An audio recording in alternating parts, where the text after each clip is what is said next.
बायको बरोबर डीपी ठेवून दुसऱ्या मुलीला डीएम मध्ये लव्ह यू बोलायची हिंमत कशी होते हो तुम्हाला? भीती नाही वाटत?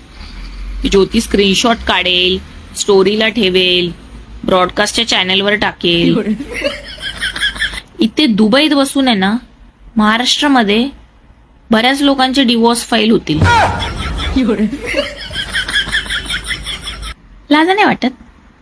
दुनियाला दाखवायचं बायकोवर लय प्रेम आहे म्हणून डीपी मध्ये ठेवायची तिला, का तिने सांगितल्या म्हणून जबरदस्तीने डीपी ठेवलंय ते पण माहित नाही. तुम्ही बायकांनो सकाळी लवकर उठून त्याला डब्याला काय खायला घालू आहे ना, ह्याच्यापेक्षा त्याचा मोबाईल जरा चेक करा, मेसेजेस चेक करा. खायला घालून त्याला जोर आलाय दुसऱ्या मुलींना लव्ह यूचे मेसेज करायला. बायकोला कधी बोलायला रे शेवटचं लव्ह यू? तुम्ही नुसते व्हिडिओ बघू नका माझे, नवऱ्याचा मोबाईल चेक करा. बघा ना खरंच